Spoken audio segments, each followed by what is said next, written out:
All right, guys, this is your protein video for the Habits Challenge. So you should have received an email with all the good information about protein, and hopefully you got to look over that. This is going to be more of a practical protein video going over actual foods that you can add to your diet that are going to create some better protein intake. So for this challenge, remember we're looking for males to get 100 grams of protein per day, and we're looking for females to get 75 grams of protein per day. So this averages out to men getting about 30 to 35 grams per meal and women getting about 20 to 25 grams per meal. So I really want you guys for this challenge to get in the habit of looking at the labels of your food and really checking on how many grams of protein you're actually getting per day. So looking at serving sizes, learning how to read those labels on your protein intake so you can get that measurement. If you're out and about, eating at a restaurant, or at somebody else's home, you don't have access to those nutrition facts, then we're just gonna use our palm as a guide here. So we want at least a palm-sized serving of protein per meal. So males, females, everybody's just looking at a palm-sized protein per meal to keep them on track. That'll generally get you in your range there. So if you read over the information, you know that protein is our main building block with our diet, okay? So this is the main macronutrient. So there's a lot of controversy about high fat diets versus low carb diets, things like that. Most of those things will fall into place if you're getting adequate protein intake. And also when you look at any diet, most of them have that same factor across the board, that adequate protein intake is going to lead to weight loss, is going to lead to better body composition and energy. So protein is our main source. I really want you guys to learn and get something from this video and learn on how to get some protein into your diet.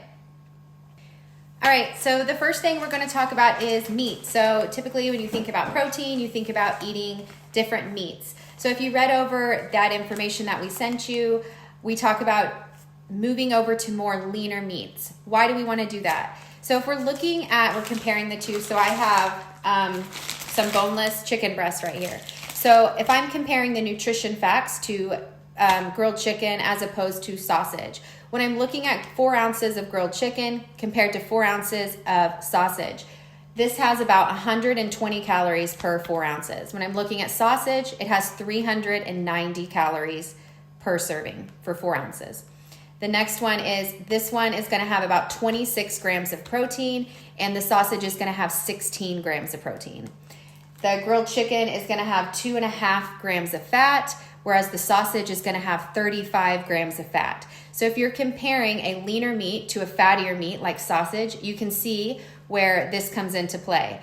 When I'm eating leaner meats, they're more fulfilling, they're more nutrient dense, meaning I can eat more for less calories. So switching over to leaner meats is probably going to up your protein intake, and it's also going to lower your calorie intake for the day. So that was a big example there. So now if I'm comparing regular sausage to something like this is chicken sausage. This is the kind we get.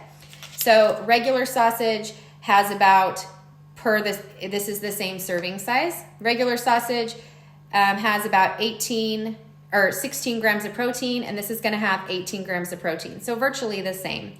The regular sausage has 35 grams of fat, and this is gonna have 8 grams of fat. The regular sausage would have 390 calories, and this is going to have 180 calories. So you can see where switching over to some of these leaner meats is really going to help up that protein intake, and you're gonna be able to eat more for less calories, okay? So if you have trouble with lean meats, so some examples of lean meats would be chicken. We like to get chicken thighs. If you don't like regular chicken, the chicken thighs are really good. They're a little bit higher in fat, but not as high as some of those other fattier meats, okay? So chicken thighs are great, chicken legs. We have turkey sausage, leaner beef, lean cuts of steak, meat, things like that, deer meat. So we also keep deli meat on hand. This is great to add to sandwiches for kids, eggs, things like that. So having some deli meat on hand is great for snacking as well. And then also don't be afraid of frozen food. So shrimp, getting some frozen chicken breast, things like that can be handy, are great. So when you're thinking about this meat, if you tend to like those fattier meats, just make small changes. The biggest thing is you want to pick things that you like. So don't buy a bunch of chicken breast if you know you're not going to eat it. So think about things you like. There's always substitutions for stuff like that. Also mixing it up. So maybe I like my fatty ground beef. I'm going to mix it with a little bit more leaner ground beef, or maybe even some turkey ground beef when I'm making my tacos or something like that. So mixing it up in there can help really lower those calories and up the protein. So don't be afraid to do that. So the next thing we think about when we talk about protein is dairy. So dairy can make really good snacks to take on the go. It can also be added to meals to up your protein intake. So it's really easy to add things like cheeses and eggs, yogurts, things like that to your meal already to up that protein intake and keep you full. So when you're looking at cheeses, you want to go for those lower saturated fat cheeses that are high in protein. So just get in the habit of comparing your cheese labels when you're picking these out. Mozzarella, feta, Swiss, goat cheese, those all tend to be pretty high in protein and can make really good snacks. Another dairy product that you either love or hate is cottage cheese. So some people love this, some people hate this. Cottage cheese is really high in protein and it's really low in calories. So this is a great way if you do like cottage cheese to add this into your diet to get that extra protein. So a half a cup of cottage cheese has 13 grams of protein and only 110 calories. So you can eat this sweet or salty. I know a lot of people like to add fruit to their cottage cheese. I really like to eat my cottage cheese with Triscuits or crackers, or I put it on like a white cheddar rice cake and make myself a salty snack with this. So another great source that can be an easy snack and easy to have on hand is different yogurts. So when you're looking at a good yogurt, you want something that's low in sugar and high in protein. So make sure you're checking the labels on some of these yogurts that can be marketed as really healthy, and a lot of them can be really high in sugar. So the first thing, we typically get this 000 yogurt. There's also the zero sugar Chobani yogurt that we like. So that's a great option. This is the Light and Fit. This is what my kids like to get. So if you have kids, you may try something like this. And it comes in all different flavors and even the single serving for both of those. And then another one that I always keep on hand is plain Greek yogurt. So this is a great option you can add this into baking, and you can also substitute sour cream with Greek yogurt. So this tastes the exact same as sour cream to me. And a 3/4 of a cup of this has 18 grams of protein. So this is super high in protein and pretty low. It's only 100 calories as well. So if you like sour cream, you can add this as a substitute for sour cream. You can make dips with this. You can add this to tacos. You can add this to soups. Anything you typically eat sour cream on, this can make a really good substitution. So the next thing when we're talking about substitutions here is switching over to a really high quality, high protein milk. So we choose Fairlife. It even has on here, if you look, regular milk has 8 grams of protein compared to the Fairlife milk that has 13 grams of protein. Regular milk has 12 grams of sugar, and the Fairlife milk is going to have 6 grams of sugar. So switching over to a high quality milk, if you are a milk drinker, can make a big difference. It's going to have double the protein and half the sugar. So you're going to be able to drink more, just like that nutrient density that we talked about, and get that high protein intake with not a lot of calories. All right, so the next category we're going to go over, I'm going to call sneaky additions or substitutions. So these are things that people don't typically think about when they're talking about protein intake, but they're really simple swaps you can make, or little things you can add to your already prepped meals to add some more protein and create a more nutrient density within that meal. So if you're looking at rice, this is the kind of rice that we use. This is the ready rice. This is actually the whole grain medley. I actually get a different kind that has quinoa mixed in it. So this Uncle Ben's ready rice is going to have an option to have the quinoa mixed in there. So if we're comparing regular white rice to something like quinoa that has a little bit more nutrients in it, regular white rice per serving is going to have about 4 grams of protein and 0 grams of fiber. If you're looking at a higher quality rice, That's going to have about 8 grams of protein and 5 grams of fiber. So you're getting double the protein with that rice option, and you're also getting that fiber and that nutrients to keep you fuller for longer. So if that's a big change for you, just like I talked about with the meats, mix it up. Maybe you have a little bit of white rice and then you have a quinoa medley or something like that, and you're going to mix the two together and start to try and kind of acquire that taste for those healthier, more nutrient dense foods. So another option that people may not think about is beans. So black beans, chickpeas, these beans, so a half a cup of this has about 7 grams of protein, and it's gonna have about 20 grams of healthy carbs here. So black beans are super easy to add into rice bowls, add into tacos, add into salads, things like that. So if you're adding a half a cup to something like a salad that you've made, then you're adding 7 grams of protein. So black beans and chickpeas are a really good option when you're adding that kind of stuff in. So the next thing is things like oatmeal. So we talked about the quinoa with the rice. There's different brands of oatmeal. This is the kind we get. It has some quinoa and flax seeds, things like that mixed in it. And then also these overnight oats. This is what Zach's been getting. You can get these on Amazon. So this already has some protein mixed in it. This has some whey protein mixed in it. And this is going to have 22 grams of protein per serving already. So I know a lot of people like those overnight oats. This is an already made, prepped one for you, and you can find this on Amazon. When you're looking at oatmeals and things like that, you can look at some higher quality oatmeals that have that kind of stuff added in there, and that's going to add a little bit of protein to just your regular meal. So a couple other brands when we're talking about making substitutions of things we already have on hand and just bumping it up to one of those higher quality, more nutrient dense options would be this Kodiak brand. People have probably seen this. So this is a higher protein, higher quality. They have pancakes, they have muffins, they have cookies, all kinds of stuff for baking. So if you're comparing the two here, this is regular Bisquick pancake mix, and this is the Kodiak. If I'm comparing the two, the Kodiak has 14 grams of protein per serving, and the Bisquick has 6 grams of protein per serving. So this has double the amount of calories or double the amount of protein as something like this, okay? So also, this is the type of bread we like to get. There's all different kinds of this Dave's Good bread, but it has some seeds and things mixed in there. So if I'm comparing this to a regular slice of white bread, this is going to have double the amount of protein. So a regular slice of white bread has about 2 grams of protein. And then this one is going to have 6 grams of protein.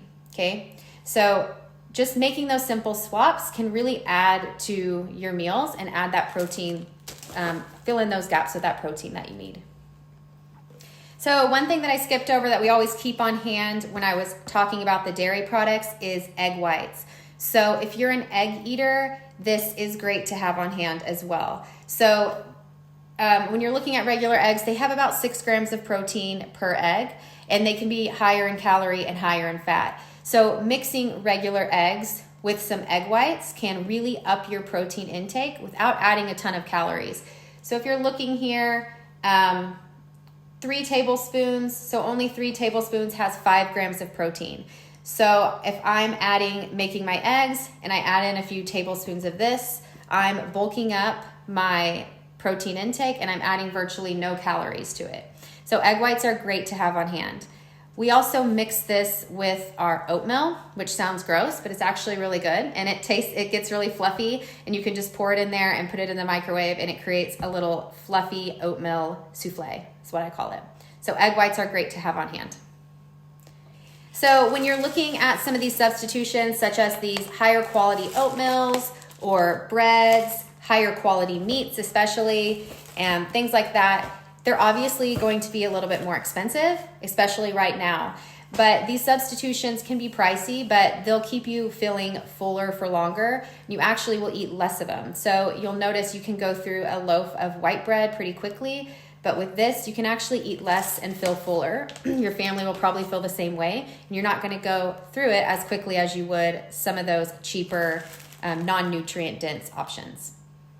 So the next little subject we're going to go over is meal makeovers. So talking about bulking up your meals a little bit to create that good protein. So I have two options here. So my first one is 2 pieces of white toast and 2 eggs. So maybe that's what you eat in the morning. You have your 2 pieces of toast and you have your 2 eggs. That is about 18 grams of protein that you're getting in, okay? So now I'm gonna look at swapping it out with some of that Dave's bread. I'm gonna have 2 egg whites and add a half a cup, or have 2 eggs and add a half a cup of egg whites. And then maybe I'm gonna add 2 slices of deli turkey to add just a little bit more protein to it. So now I'm going up to 40 grams of protein. So just by switching out my bread for a higher quality bread, adding some egg whites and adding a couple pieces of deli meat, I'm doubling my protein intake, and I'm probably gonna feel full until lunch. So you can apply that meal makeover to like a sandwich. Maybe you like to eat sandwiches. If I can create some substitutions here where I'm getting a higher quality bread, I'm adding a little bit more deli meat here, I'm adding some cheese to it, I've created a Greek yogurt dip to maybe dip something in. Now I'm adding about 20 grams of protein, and it's virtually the same meal. I've just added a few things to kind of bulk that up and get my protein intake. So the next meal I have here would be a taco salad. So maybe I have some ground beef and I have a salad mix, and I've made myself a taco salad. Has about 20 grams of protein in it. That's awesome. But now I can add about 1/4 cup of Greek yogurt for my sour cream option. I can add 1/4 cup of black beans, and I can add a little bit of mozzarella cheese. And now I am making it to about 40 grams of protein. So I'm doubling my protein intake, virtually the same meal. I'm just adding a few things in there to hit my protein. And I'm not adding a ton of calories by doing that. All right, so last subject we're gonna go over, because I know you guys are wondering, is protein shakes and bars. So protein shakes and bars are that. They are supplementing your diet. We want the bulk of your protein intake to come from your meals. But I understand people are busy, and these protein bars and protein shakes can be really easy to take on the go and can be a great substitution for going out to eat and grabbing fast food, things like that. So it's important to know that when you're looking at protein, you're looking for low sugar, high protein.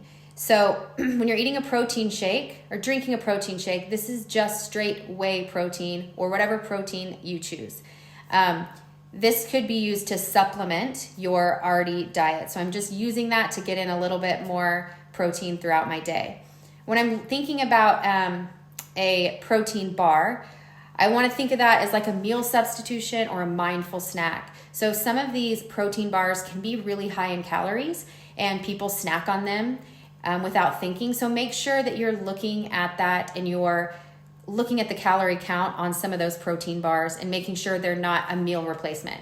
So some of those protein bars can be really high, 300, 400 calories. That should be a meal replacement paired with an apple or something like that. As opposed to a protein shake, which tends to be really low in calories, but high in protein. Maybe I'm just gonna use that to hit my protein and supplement that for the day. So those same things apply when you're looking at protein intake or protein drinks as well as protein bars. I'm looking for lower sugar, higher protein.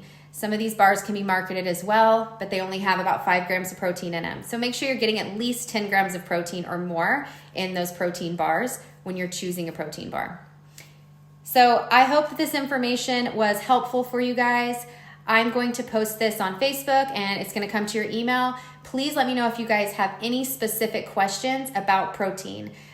So once I post this, please post your questions underneath so I can answer them for everybody to see. That way I know people are going to have the same questions or have questions about certain protein bars, things like that. Please feel free to post pictures of those or ask me and I can give you my advice on those certain things. So excited for this next week. Be thinking about how you're going to get your protein intake. Let me know if you guys have any questions.